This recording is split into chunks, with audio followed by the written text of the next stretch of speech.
पहले भोले बाबा की आराधना करो, भोले बाबा की भक्ति करो। क्यों? क्योंकि भोले बाबा राम कृष्ण के भक्त के रसी, भक्ति के रसिक हैं। अब जो स्वयं भक्ति करता है, अब भगवान भोले बाबा की भक्ति को यदि प्राप्त करना हो तो प्रभु श्री राम अब भगवान कृष्ण की भक्ति करो, तब भगवान शिव की भक्ति को प्राप्त करोगे। क्यों? क्योंकि दोनों एक एक के भक्त हैं, दोनों एक एक के इष्ट हैं। भगवान यहाँ पुरुष का कोई प्रवेश नहीं, यहाँ तो सिर्फ भगवान श्याम सुंदर ही पुरुष रूप में रहेंगे। भोले बाबा रोने लगे बहुत तेज तेज से, नाना मुझे भी रास में जाना है। बच्चों की तरह अड़ गए, नाना मुझे रास देखना है, भगवान के रास का आनंद लेना है। भगवान हंसने लगे। भगवान आए, बाबा क्या बात है? बोले प्रभु अपने इस रास से हमको दूर क्यों करते हैं? बोले अच्छा तो बाबा तुमको गोपी बनना पड़ेगा। ठीक है, गाड़ी ओड़ी बड़ी आलू का करके घूंघट में अब प्रवेश किया, जो नृत्य किया भोले बाबा ने। आज भी वृंदावन में गोपेश्वर महादेव हैं, आज भी उनको चुनरी उड़ाई जाती, श्रृंगार किया जाता। भोले बाबा वहाँ गोपी के रूप में है। जब रंगनाथ जी मंदिर का दर्शन करने, कात्यायनी जी का दर्शन करना चाहिए, कैसी अलौकिक लीला रही होगी। ब्रह्मा जी के एक दिन हमने बतलाया ना कि 72 बार जब चतुर्युग बीता तब ब्रह्मा के एक दिन, तो ब्रह्मा जी में 6 महीने की रात्रि बराबर रास हुआ।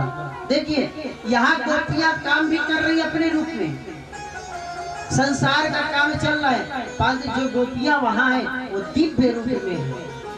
और 6 महीने की रात्रि तक दिव्य रास हुआ है, दिन हुआ ही नहीं।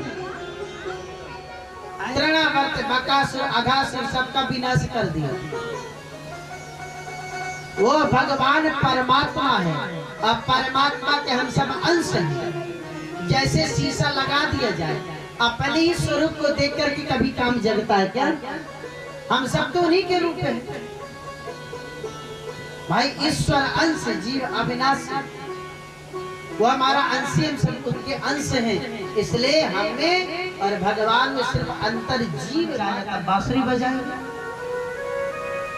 क्या होता है मेरे बांसुरी से? बोले आपके बांसुरी सब उल्टा पुल्टा होने लगता है। अरे आपकी बांसुरी की ध्वनि सुने करके यमुना काठिन्यत पाषाण आदि देवत्तम, यमुना महारानी पत्थर की तरह हो जाती है, और जो गिरिराज जी हैं वो पानी की तरह बहने लगते, सब उल्टा होने लगता है। तब प्रभु जब आप बांसुरी बजाते हो ना, तो मुरहन रंधन समय माकुर मुरली रवम मधुरम,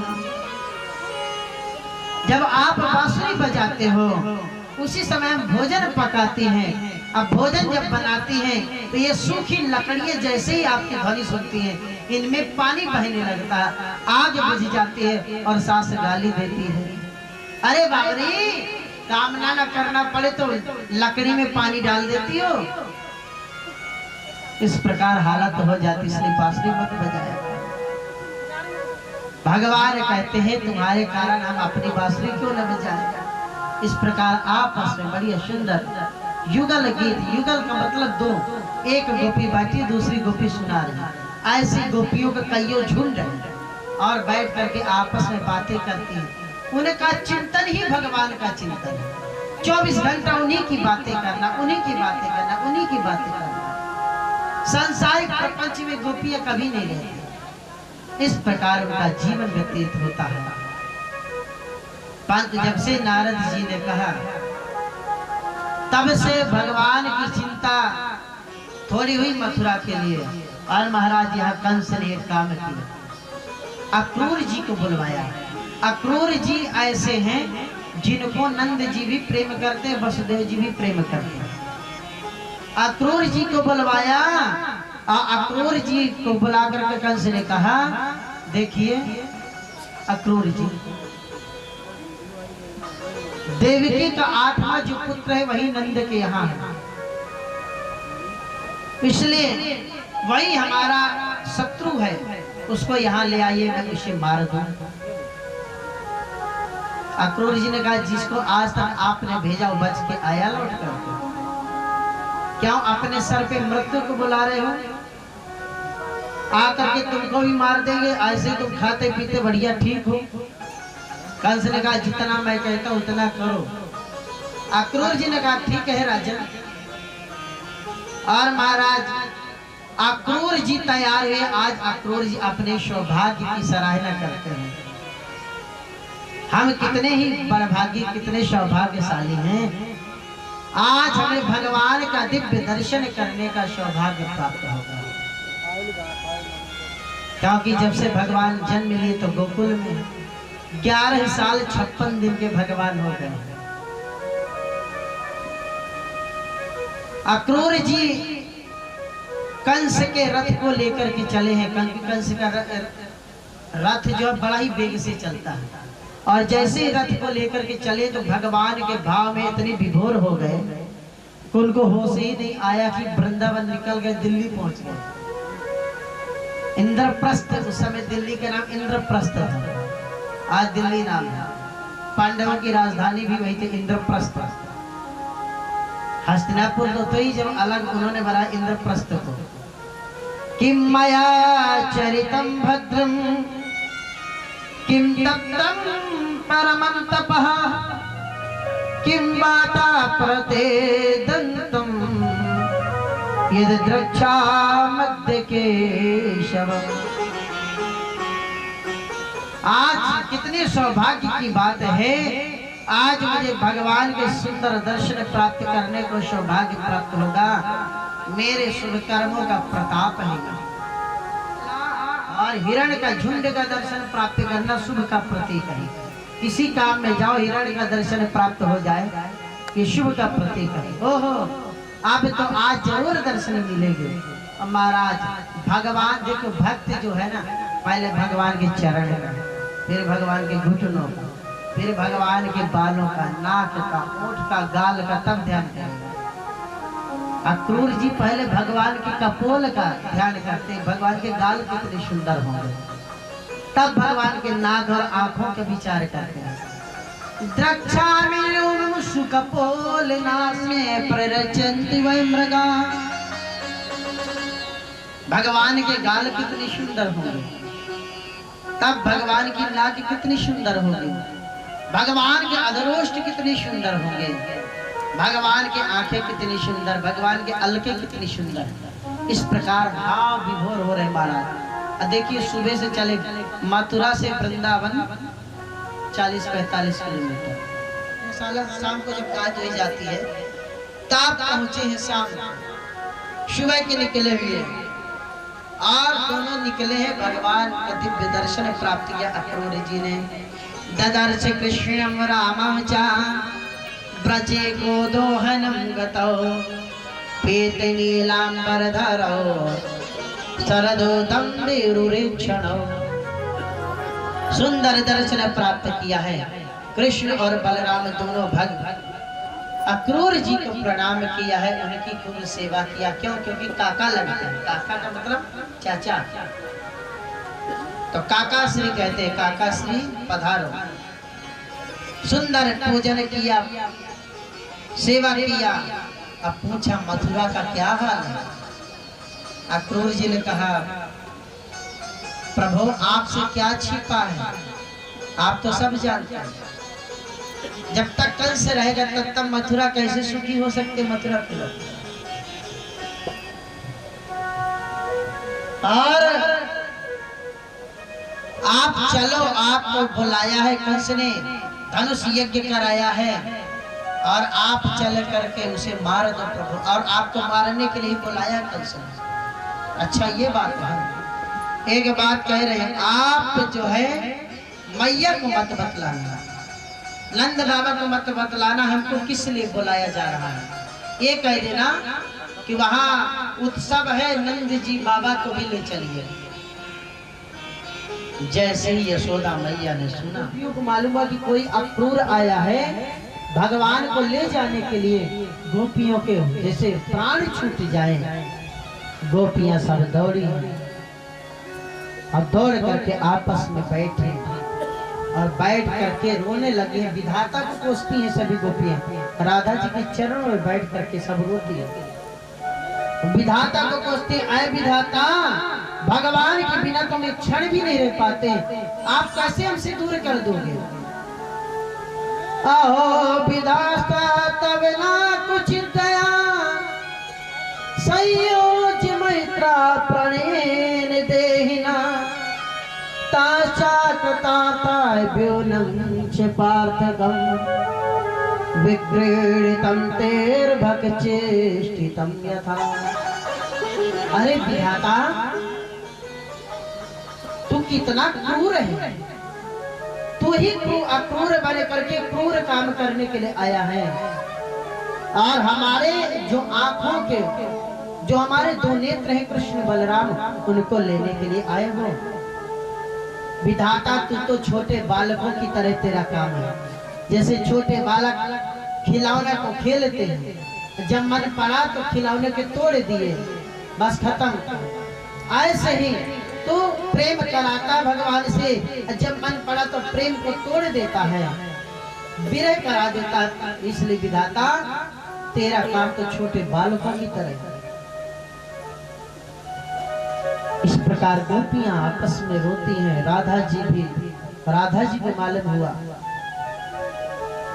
भगवान पहुंच करके राधा जी से कहते हैं, हे राधा, आप बिल्कुल ना रोना, यदि आप रोगे आपका एक बूंद विष धरती में गिरेगा तो पूरी धरती नष्ट हो जाएगी, क्योंकि इस पृथ्वी में इतनी शक्ति नहीं है कि हमारे प्रेम रूपी विरह के असुर को सहन कर सके। और भोजन हुआ है, भोजन करने के बाद सब सोई। भगवान अपने मैया के साथ ही सोते हैं। रात्रि में, आधी रात्रि में भगवान ने हाथ फेरा, क्योंकि दूध पीते हैं, 11 साल हो गए तब भी दूध पीते हैं, मैया का दूध पीते हैं।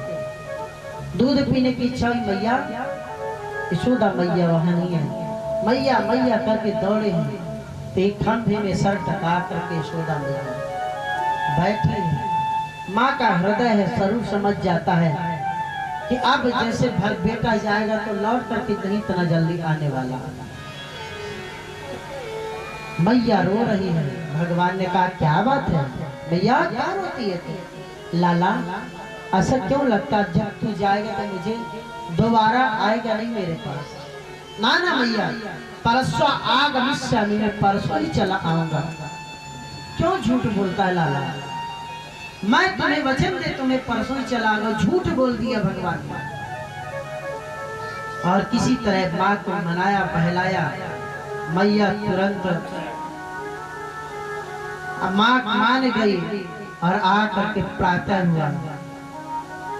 हुआ और भगवान चले हैं। गोपियां आकर के सामने खड़ी हो गई।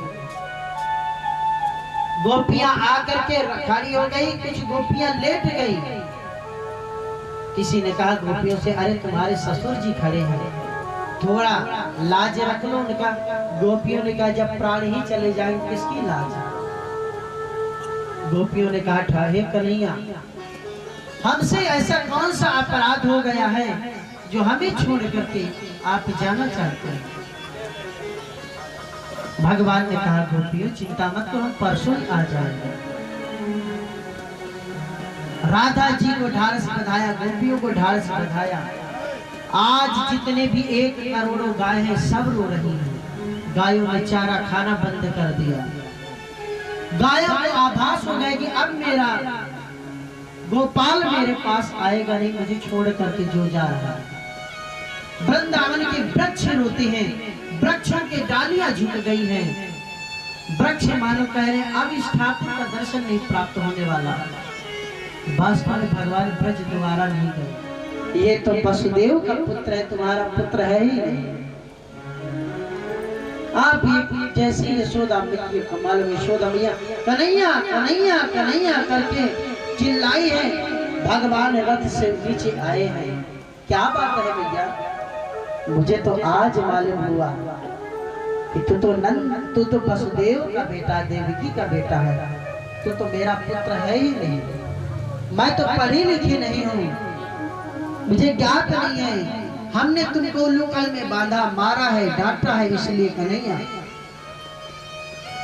इन सब बातों को भूल जाना एक मूर्ख दासी समझ करके और माखन और रोटी देने लगे।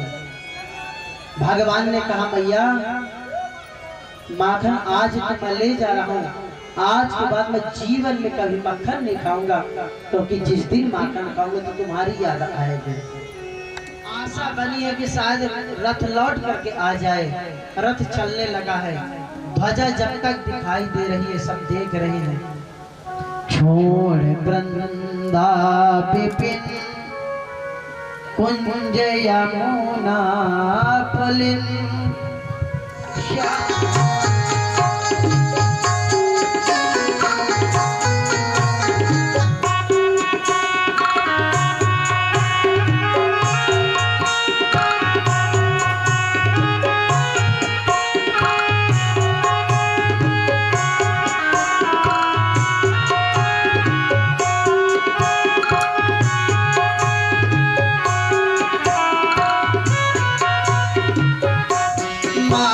यशोदा दुखित नंद व्याकुल भये।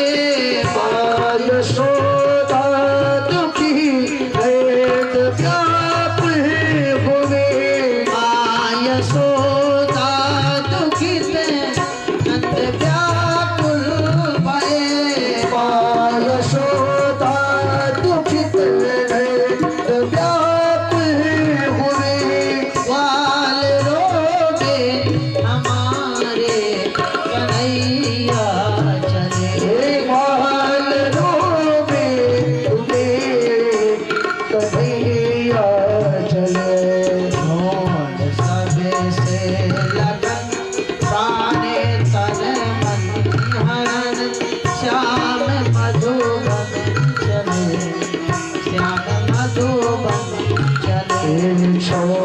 सबसे चले श्याम मधुबन चले। छोड़ वृंदा विपिन कुंज यमुना पुलिन श्याम मधुबन चले। श्याम मधुबन चले। छोड़ वृंदा विपिन कुंज यमुना पुलिन श्याम श्याम मधुबन चले।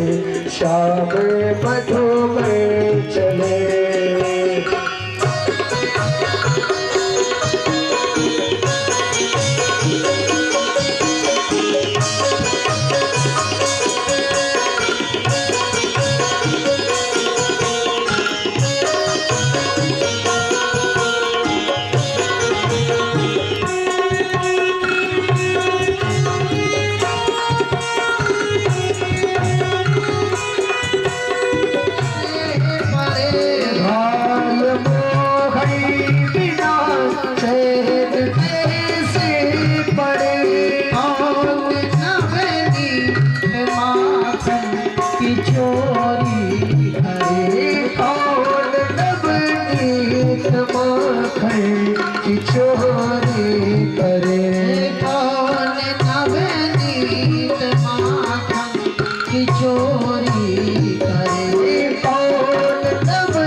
श्याम मधुबन चले।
किशोरी वो दुखते चले।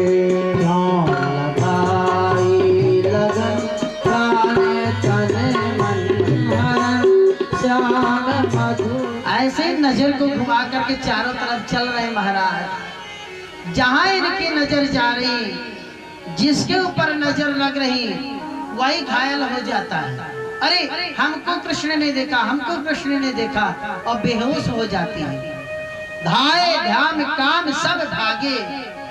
भगवान का जैसे ही दर्शन किया है, जितने भी काम है कामना ही नष्ट हो गई उस छवि को देख करके। गोपियां घायल हो जा रही, मथुरा की स्त्रियां बेहोश। अरे हमको देखा, हमको देखा, हमको देखा। महाराज राम जी जनकपुरी में भी जारे जब गए, मर्यादा पुरुषोत्तम थे, बेचारे पस्त हो गए मर्यादा को निभाते निभाते। तो भगवान ने विचार किया, कृष्णावतार में जितने भी हमने राम रूप में मर्यादा की सबकी भड़ास कृष्णावतार में निकाल दिया। जो भगवान चारों कहीं देखे वही जो है। देखिए राम और कृष्ण में नयनों का ही अंतर है, अब कोई अंतर नहीं है। राम कृष्ण दो एक हैं, अंतर नहीं निवेश। उनके नयन गंभीर हैं, इनके चपल विशेष। इनके नयन ही तो बड़े खतरनाक हैं। मथुरा व वृंदावन के संत कहते हैं, ब्रज के संत कहते हैं, अरे नंद लला यदि तुम होते ललित तो गले कट जात करोड़ अंतर। सौभाग्य की बात है तुम लाला हो, कहीं लाली होती तो तुमसे ब्याह करने के चक्कर में एक एक का लोग मर्डर कर देते। इतने सुंदर हो तुम। जादू भरी तेरी आंखें जिधर गई, जादू भरी तेरी आंखें जिधर गई, जादू भरी तेरी आंखें जिधर गई।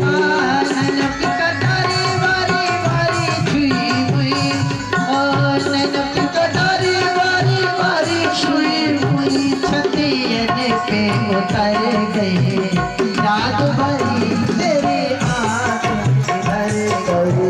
जादू भरी तेरी आंखें जिधर गई, जादू भरी तेरी आंखें जिधर गई, जादू भरी तेरी आंखें जिधर गई, जादू भरी तेरी आंखें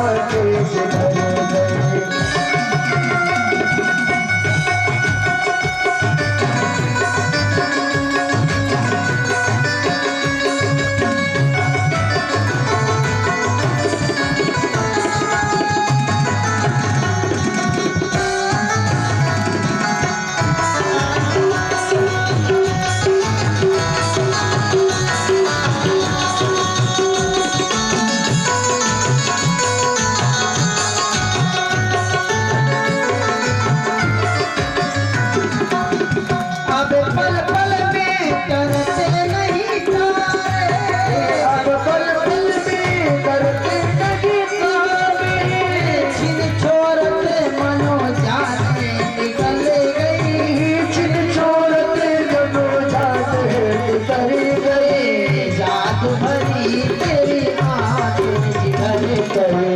जादू भरी तेरी आंखें जिधर गई, कटारी वारी वारी छुई हुई, सदन की कटारी वारी वारी छुई छुई हुई, छतियन से उतर गए जादू भरी तेरी आंखें जिधर गई, जादू भरी तेरी आंखें जिधर गई।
तो सबसे पहले गुलदस्ता उलदस्ता लेकर के गिफ्ट पहुंच जाती उसी नेता के पास। अब व्यापारी घर समझ रहे हैं कि सरकार बदलने वाली कल से जाने वाला है और इन्हीं की सरकार आने वाली है मथुरा में।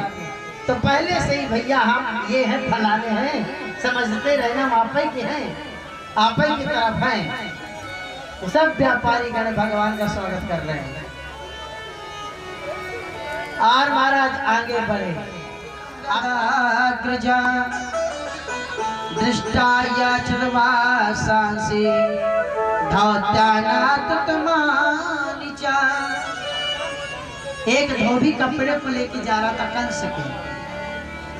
भगवान ने कहा, अरे मामा जी राम कहीं दिख ग्वालिए, माखन चुरा के खाने वाले, गाय चराने वाले राजा के कपड़े पहनोगे? तुझको मेरे महाराज किसलिए बुलाए मैं जानता हूँ। भगवान को क्रोध आया, अरज कस्सा करा टेना सिरा काया दपाया। तो एक चाटा भगवान ने लगाया, वही धोबी गोविंदाय नमो नमः हो गए, मर गया। संत गण कहते हैं ये वही धोबी है जो माँ सीता के ऊपर लांछन लगाया।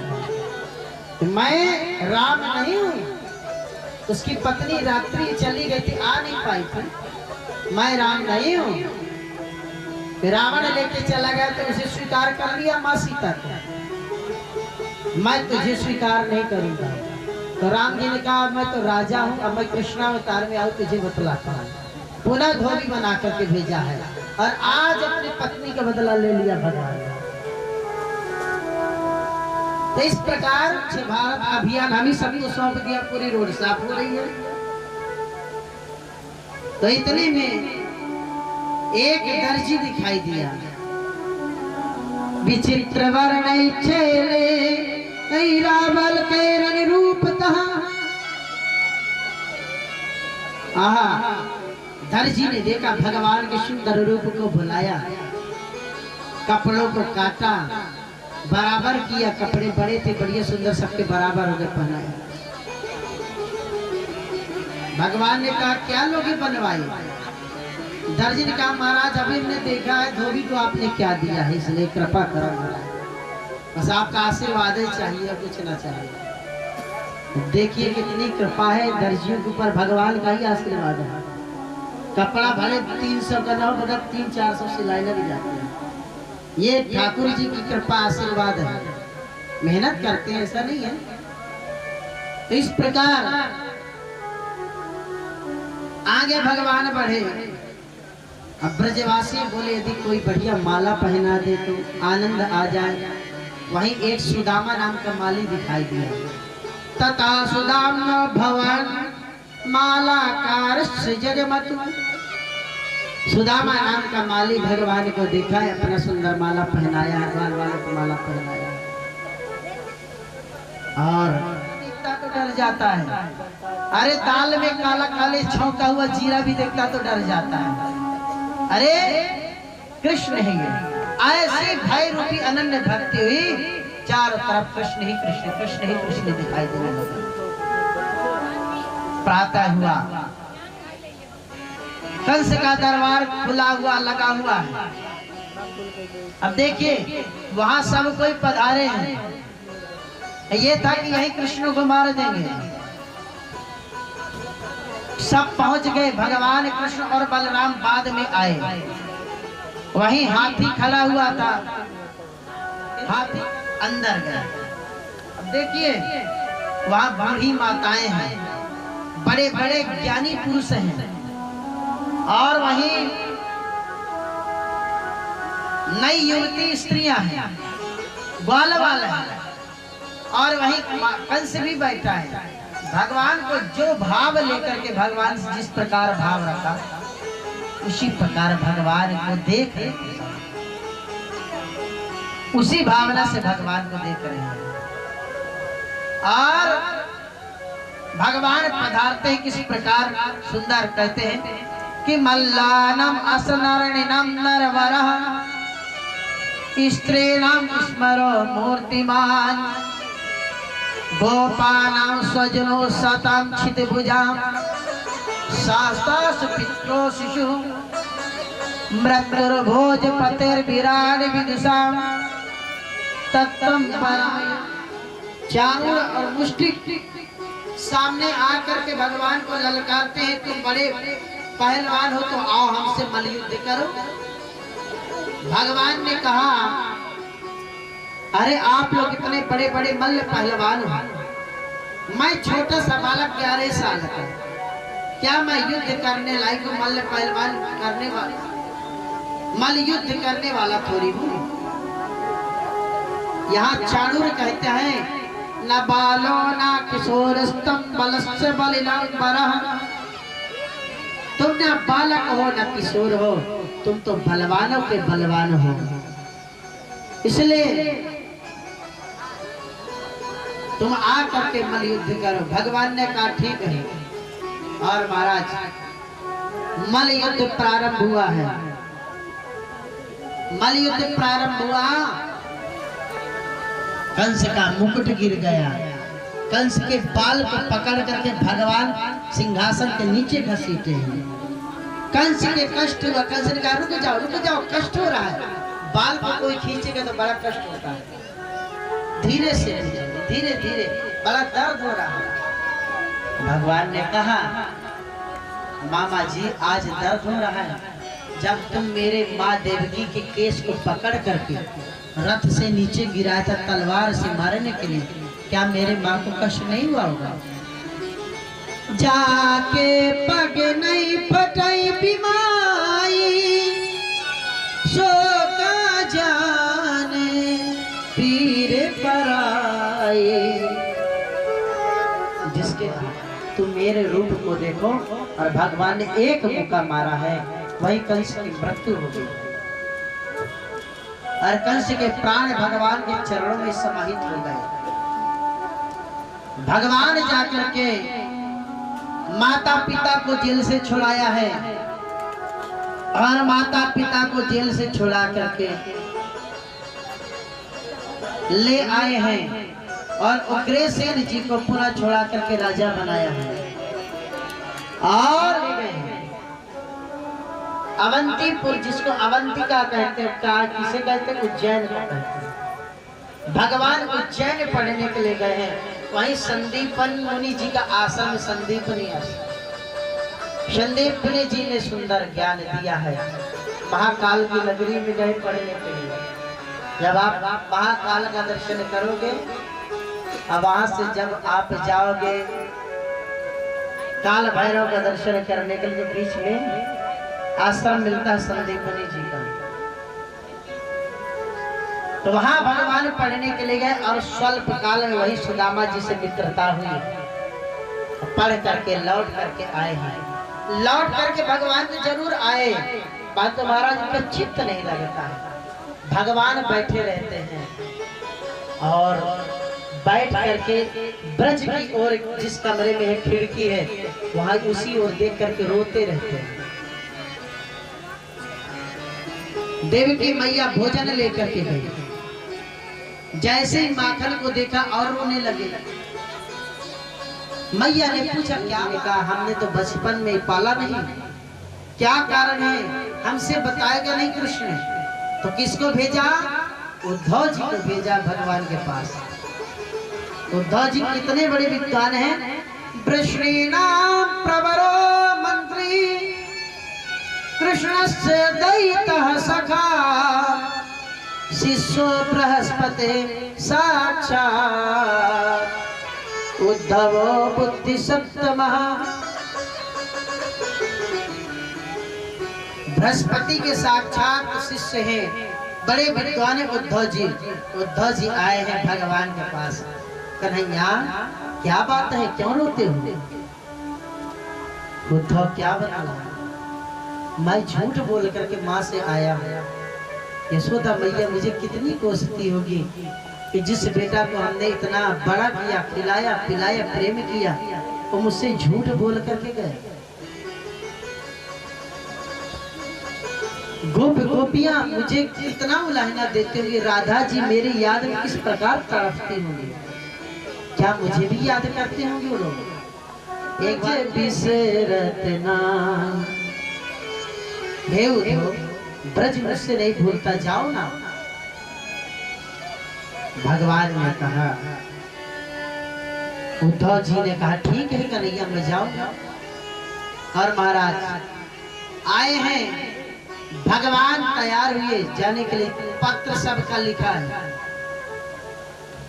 प्रातः काल भगवान ने कहा तुम मेरे ही कपड़ों को, मेरे ही मुकुट को, मेरे ही रथ से जाओ, तभी सुनते ब्रजवासी बात करेंगे, नहीं बात नहीं करेंगे। जिससे मेरा संबंध है उसी से ब्रजवासी बात करते, नहीं बात नहीं करते। उद्धव जी गए, जैसे ही ब्रज की सीमा में प्रवेश किया महाराज, अद्भुत दृश्य देखा कि एक वृक्ष एक ग्वालवाल से बात कर रहा। वृक्ष क्या कहता है? कहता है ग्वालवाल से, तुम तो मनुष्य हो, शरीर से हो, तुम तो अपने दुख को एक एक से कह के प्रकट कर सकते हो। मैं जड़ हूँ, मैं किससे दुख कहूँ? तो मुझे कृष्ण की कितनी याद आती। वृक्ष कहता है। उद्धव जी ने इस दृश्य को देखा, देख करके बोले उद्धव जी राम राम, इतना प्रेम करते हैं भगवान से, यहाँ की वृक्ष भी प्रेम करते हैं। और आगे बढ़े, देखो ग्वालवाल नित्य बैठते थे, जिस गली से भगवान गुजरे उस गली में रोज बैठते। और जब शाम को भगवान लौट के नहीं आते तो चले जाते हैं, और रोज कहते हैं यशोदा मैया से प्रसन्न चित्त हो गए ग्वालवाल।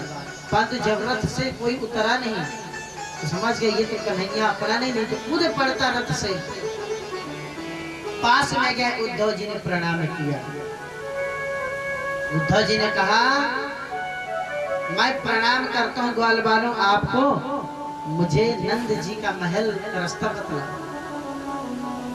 ग्वालवालों ने कहा जब से कन्हैया छोड़ करके गया है तब से नंद महल का रास्ता एकदम सीधा हो गया। 1 करोड़ गायों की जो अश्रु है वही नदी बन के, जो नदी दिखाई दे रही है ना, ये कोई नदी नहीं है, ये 1 करोड़ गायों के अश्रुओं का जल है। इसी के किनारे किनारे चले जाओ और नंद जी का महल मिल जाएगा।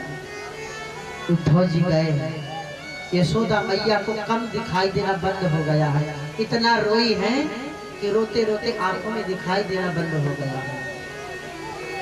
उद्धव जी पधारे, मैं उद्धव कृष्ण का मित्र हूँ, प्रणाम करता हूँ। यशोदा मैया ने डांट दिया, चुप रहो, अभी अभी मेरा लाला सोया है, तू हल्ला करने चला आया। कहाँ सोया है? अरे अभी अभी जिद कर रहा था चंद्र खिलाने के लिए, लेकर के चलो गए पालने के पास, कोई नहीं। रोने लगी यशोदा मैया, क्या करें, नंद जी भी आए, क्या बताए, रात भर कृष्ण की चर्चा, कैसे कैसे मुझे परेशान करता था। एक दिन नहीं आया, मेरी मटकी थोड़ा मैंने स्वप्न में देखा, सब अपने अपने स्वप्न की बातें करती हैं। राधा जी से पूछा, एक बात बतला दे आप, भगवान श्याम सुंदर और भगवान माता राधा के बीच में 100 वर्ष का वियोग रहा, आगे जाकर के कुरुक्षेत्र में मिलन होगा। 100 वर्ष का वियोग रहा, 100 वर्ष में राधा जी ने सोया ही नहीं, क्योंकि यदि मैं सोऊंगी तो कृष्ण की याद आएगी, और याद आएगी तो कहीं अश्रु ना बह जाए, और अश्रु बहेगी तो पूरी पृथ्वी नष्ट हो जाएगी, पूरी त्रैलोक्य नष्ट हो जाएगा, क्योंकि राधा जी के अश्रु के सहने की क्षमता पृथ्वी में है क्या? 100 वर्ष तक माँ राधा सोई ही नहीं। राधा जी कहती जब मैं सोई ही नहीं तो स्वप्न कैसे देखूं? इतने में ही महाराज एक भौरा पहुंच गया, भौरा पहुंच गया, भौरा पहुंच करके राधा जी के चरणों को देखा है। तो राधा जी के चरणों को देखा तो गुलाबी गुलाबी चरण, राधा जी तो हमारी गौर वर्ण की है, ऐसी सुंदर मेरी माँ राधा है, उनकी कांति छटा से भगवान श्याम सुंदर नील वर्ण के दिखाई देते हैं, ऐसी सुंदर माँ राधा। उन्हें राधा जी के चरणों को देख करके भौरा चारों तरफ नाचने लगा, और पराग चूसने के लिए उनके गुलाबी चरणों में अपना मुंह मार रहा है। गोपियों ने कहा देखो ये कृष्ण का कपटी मित्र है और उसके मूछ में, भौरा की जो मूछी जो बड़ी बड़ी है उसमें पराग लगा है। गोपियां कहते देखो ये कपटी कृष्ण का मित्र है, ये भी कपटी है। देखो कृष्ण के पास से आया है, कृष्ण के शरीर का जो पराग है, जो केसर है वो लगा करके आया है, ये देखने के लिए आया। मुस्कुरा रहा है, देखो हम दे सबको, देखो कैसे कृष्ण के वियोग में रोती है। हम सबको देख के मुस्कुरा रहा है, हम सबको देखने आया है। उस कपटी ने भेजा है ना कि मेरे बिना जी रही कि मर रही है, जाके कह देना उस कपटी से हम उसके बिना रह लेंगे। उद्धव जी इस दृश्य को देख रहे हैं, बहुत सुंदर। इसके भ्रमर गीत कहते हैं, भागवत के अंतिम गीत है भक्तों। और यहाँ भगवान गोपियां बहुत सुंदर गीत गाती हैं और कहते हैं माधव किताब बंधो मास्टर संगीम सपतना कुछ बिललित माला तुमको मस्त्र भिरना वह तुम अधिपतस्तन माननी नाम प्रसादम यदु सतस्य विडम्बम यस्य दोषित मेद्रिक। हे भैरव, हे भौरा, तू जाकर के उससे कह देना तू कपटी कृष्ण का मित्र है, इसलिए तू भी कपटी है और तेरे पैरों में और तेरे मूंछों में जो केसर लगा है वो कृष्ण का ही है। और तू आकर के उस कृष्ण ने भेजा है कि राधा जी के चरण को छू के माफी मांग लेंगे। राधा माफ करने वाली माँ, राधा तू माफ मत करना, कृष्ण को माफ मत करना जिस प्रकार तुमको कष्ट देके गया। और कहती हैं अब तेरे मनाने से मानने वाली नहीं है। अरे ये इस प्रकार कपटे किसके साथ इसने कपट नहीं किया। और गोपियों ने सभी जन्मों की कथा यहाँ बतला दी। किम्रगुइवे किम्रगयुरवे कपिंद्रम बिब्बते लुप्त धर्मा श्रीमकृत विरूपा स्त्रिजित कामयाना।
नगर की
नगर मत जाना।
एक हूँ तो गयो श्याम संग आराधे केश उधो मन न भयो 10-20 मन तो एक ही है जो चला गया कृष्ण के साथ, दूसरा मन कहाँ से लाओ तुम्हारे परमात्मा के लिए।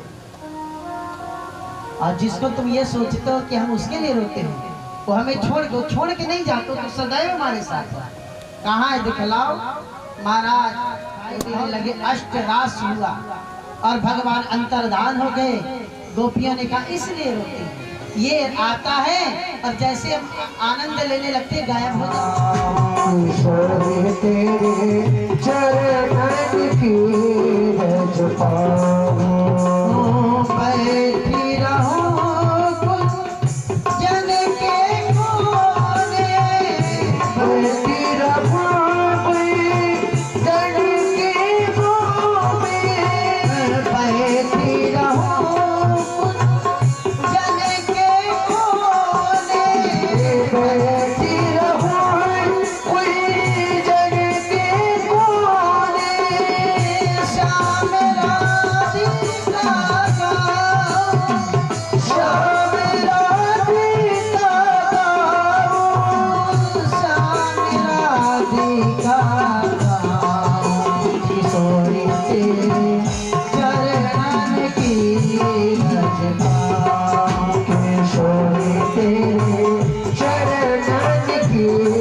चरणों के लिए ना भगवान शंकर ब्रह्मा जी स्वयं भगवान श्याम सुंदर चरणों की धूल धूल तरसते हैं, जाते हैं, विनती करते हैं सखियों से।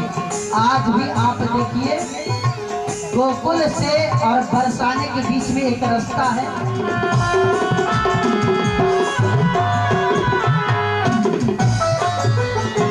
व्यास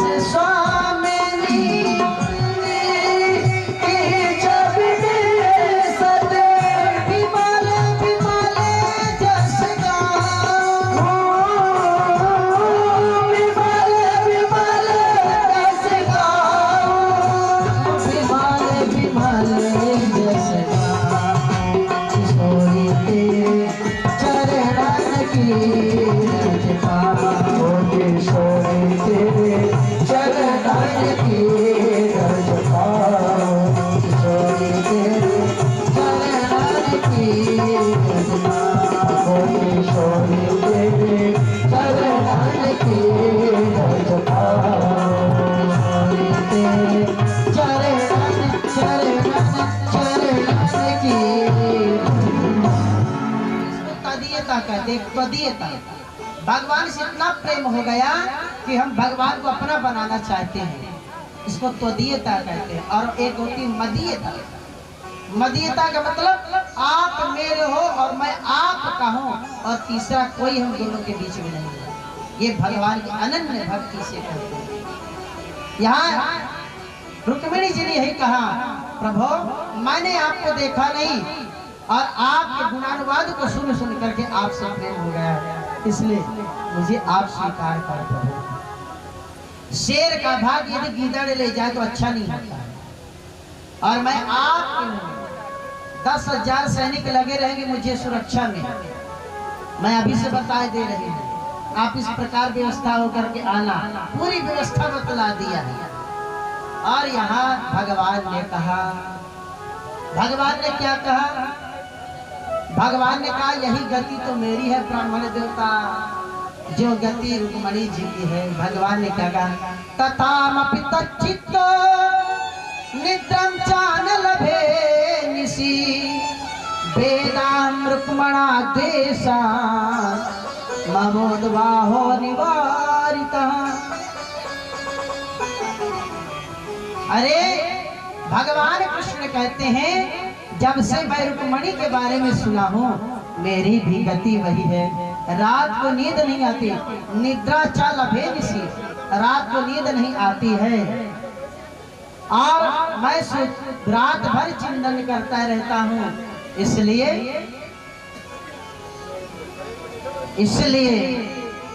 जल्दी से जल्दी चलो, मैं भी तैयार हूँ। ब्राह्मण देवता ने कहा दोनों तरफ वही हाल है। तुरंत भगवान लेकर के चले हैं। बलराम जी को मालूम हुआ, बलराम जी सैनिक लेकर के चले। अब देखिए भीष्म वहां बारात लेकर के आ गया है। कौन? शिशुपाल। शिशुपाल को मालूम हुआ कि यहाँ कृष्ण भी आया है किसी काम से। शिशुपाल ने कहा तो देखो कहीं कुछ गड़बड़ तो नहीं करने के लिए आया कृष्ण। जरासंध ने कहा मुझसे युद्ध में हार करके भाग गया, अब क्या करेगा? डर को कहे महाराज तो भी ऐसा ना करो, कुछ ना कुछ व्यवस्था करो। 10,000 सैनिक लगाए गए सुरक्षा कवच के लिए। जय जय वीर मरराज किशोरी, जय महेश मुखे चंद्र चकोरी, जय महेश मुखे चंद्र। और महाराज वहां से भगवान लेकर के चले। हल्ला हो गया, ले गए ले गए ले गए ले गए। रुक्मिणी को मालूम पूरी दया है, भगवान से युद्ध किया है, मारने के लिए भगवान दौड़े हैं। तुरंत रुक्मिणी जी ने कहा देखो ये मेरा भाई है, इन्हीं के पत्नी के कारण आप मुझे इसका वध मत करना। आधी मुझ आधी गाड़ी आधे वाला काट करके रख के पहिए में बांध। बलराम जी पधारे। बलराम जी ने कहा अरे ये किसको बांधे? बोले साले साहब हैं। बोले अभी अभी विवाह भगवान कृष्ण को रुक्मिणी जी का विवाह हुआ। हम सब भी बड़ा सुंदर एक